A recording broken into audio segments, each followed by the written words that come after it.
Dans le cadre de Jeudi du Synode, Centre d'incubation et d'accélération de l'Université du Burundi, une conférence débat a été organisée à l'école doctorale de l'Université du Burundi sur le thème « Rôle des ordres professionnels dans la promotion des emplois, cas du secteur de la santé au Burundi ». Partant de la mission principale du Synode dont il est le coordonnateur, Dr Richard Ndayishimiye fait le lien entre l'entrepreneuriat et les ordres professionnels. D'abord, je commence par expliquer la mission principale du Centre d'incubation et d'accélération de l'Université du Burundi. C'est un centre qui a été créé en 2019 avec la mission de sensibiliser les lauréats de l'Université du Burundi à se créer de l'emploi ou s'ils sortent, ils ont la chance d'avoir de l'emploi, de bien exercer leurs emplois.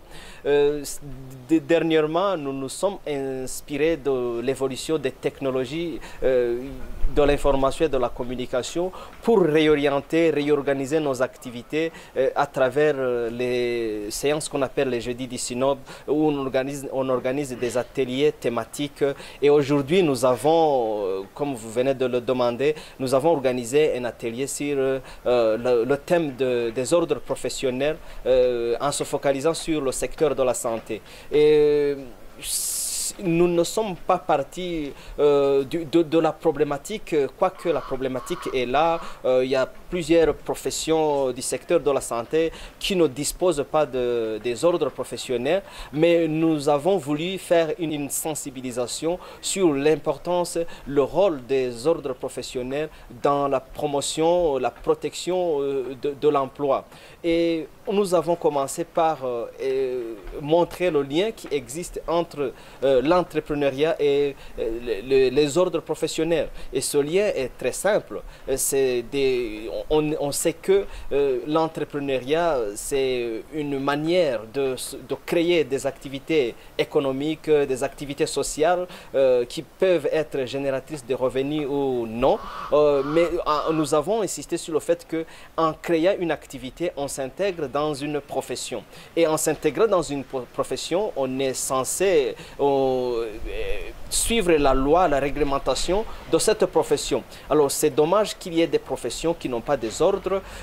C'est effectivement le cas du secteur de la santé où le processus est en cours et nous avons essayé de sensibiliser les participants qui sortent de cet atelier enrichis des résultats, des échanges et des discussions qui ont été menées. Par ailleurs, la vocation des ordres professionnels est de défendre les intérêts des membres, mais aussi ceux du public en général. Avant, il faut expliquer que la loi qui régit les ordres professionnels au Burundi, elle date de 2020 et elle est claire et montre que les ordres professionnels ont la vocation à défendre le public en général. Et ce n'est pas la défense des intérêts des membres de ces ordres, mais ce qui prime, c'est les intérêts du public. Et ça, c'est même le point sur lequel nous sommes partis en montrant l'importance de la mise en place de ces ordres professionnels au niveau de chaque profession en général, et plus particulièrement dans le secteur de la santé. Et nous nous réjouissons du pas déjà franchi et nous avons encouragé les participants, nous saisissons aussi l'opportunité de lancer un vibrant appel au gouvernement pour la création, la mise en place de ces ordres professionnels, que chaque profession au Burundi soit régie par un ordre professionnel. Et le fait que le gouvernement l'a déjà compris et en mettant en place une loi relative, c'est déjà un grand pas. Ce qui reste, c'est de sensibiliser ces différents professionnels des différents domaines, de s'associer, de pouvoir penser à la création des ordres professionnels. Et ça, c'est l'intérêt pour le public, mais aussi pour les membres de ces ordres professionnels en particulier. Pour Venus Tengendakumana, président et représentant légal de l'APSR Burundi, l'absence de l'ordre des infirmiers et des sages-femmes impacte négativement sur la qualité des services rendus à la communauté. Oui, c'est très important. L'ordre des infirmiers, des sages-femmes et des professeurs alliés est bénéfique à la population. Donc, dans notre cas, c'est les CRIA, les malades, donc, qui sont bénéficiaires des soins de santé. Et vous savez que la majorité de la population, la majorité des malades est soignée par les infirmiers, les sages-femmes et les professeurs à l'UE. Alors, quand il n'y a pas ordre des infirmiers, des sages-femmes et des professeurs à l'UE, il y a un impact direct, un impact négatif sur la qualité des soins reçus par la population, par les malades qui est touchée. Par exemple, sur un professionnel de santé, un infirmier, un sage-femme, un professionnel allié, commet une faute, c'est que s'il y a existence de l'ordre, il est interpellé directement par l'ordre. Et s'il y a nécessité, l'ordre peut punir le concerné.